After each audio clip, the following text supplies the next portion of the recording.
Now, I know everybody's really excited about the feed event, but that doesn't mean I forgot about some of the other free-to-plays that did return with Evocation Part 3. I made sure that I got Jalter done, but always intended to go back and also do a video on Hokusai and Skyhawk, because Hokusai especially is a very powerful single-target saber that, let's face it, is probably going to be one of your main DPSs if you don't pull one of the 5-star equivalents. And sure, while someone like Bedivere could be your DPS saber, they're not as flashy and fun to use as Hokusai, especially if you have him stuck at NP1, so this is going to be a very good option for a lot of players, and she is quite simple yet effective to use. It does mean that the longer your account goes on, she's probably going to fall off a little bit, but hey, that's what free-to-plays are for. They're here to patch holes in your account until you're able to get some of those better characters that have a little bit more diversity, a bit more ramping damage, more power mods, more effective hits. And at the very least, Hokusai is a rather solid one until you can get your grubby little mitts on a single target character to take her place. Cough cough wink wink, Summer Castoria. So on that note, like in every video, I would appreciate a like on the video and a subscription to the channel, as I do put these videos out every single day to make sure you have something FGO related in your subscription box. So I would appreciate if you just did those little things to help out the channel. But on that note, let's start hopping into her kit, starting off with her hits. And Hokusai is rocking a rather balanced kit.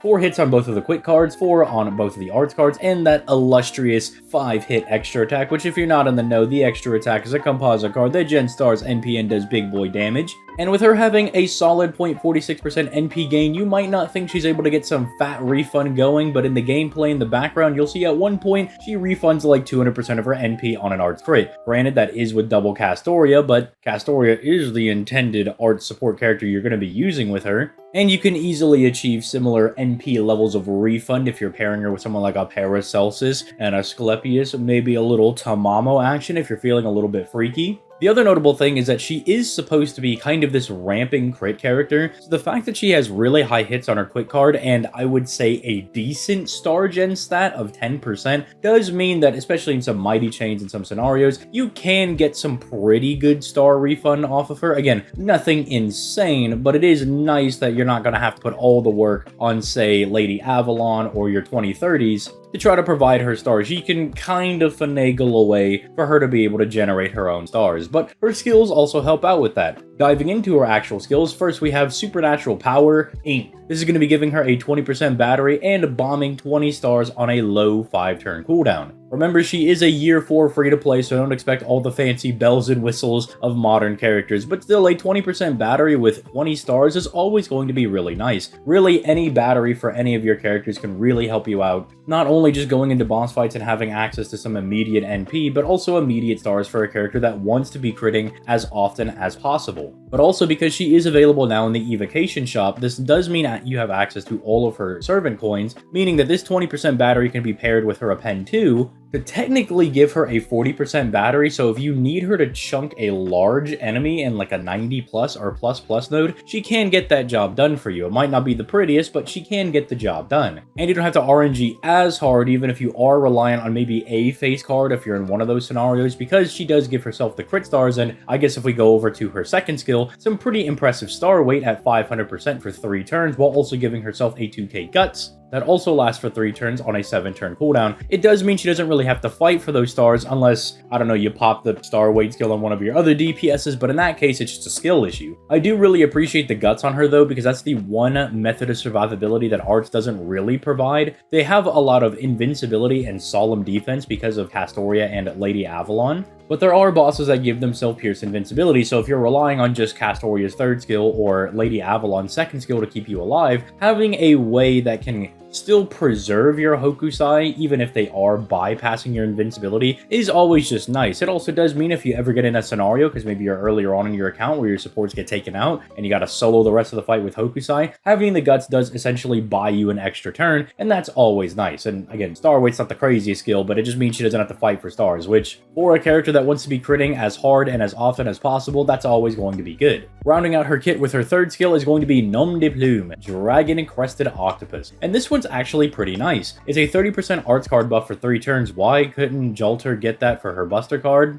I'll have no idea. But then she receives an on-attack buff, basically just meaning anytime you use one of her normal cards and not her NP, she's going to give herself 20% crit damage for 3 turns. If you do a Brave Chain with her, this means that you've just given yourself 60% crit damage, which is pretty significant, considering that a lot of crit supports are going to be giving you 50% or 100% if it's card specific, like in the case of, say, someone like Scotty. The fact is that she can get up to 60% on the first turn, she can get to 120% on the second turn, and 180% on the third turn. That is, of course, if you are doing some shenanigans like soloing, so you can guarantee all of her cards, or maybe you're doing a summer BB setup or something along those lines. A little janky to be sure, but it just shows you how strong this character can get with some pretty nasty crits. But realistically, you should kind of bank on the fact that she's going to be hovering around that 60 to 100% by the time that this skill wears off. And sure, she probably could have some base crit damage to add into that. That way, before, you know, she's starting to build it up, she could already do some nice crit damage. But hey, it's a year 4 free to play. The fact that she can build up her crit damage to a respectable amount is always going to be good. Now, I would say if they were going to buff anything on this character, it would be the NP, but her NP is not actually all that bad. It might look really simple, but then you look at that overcharge effect. 30% NP damage for 1 turn that procs first. Do you guys know any supports that love characters having their own native NP damage? Maybe a suspicious little individual that has a particularly strong third skill, synergizes really well with Black Grail.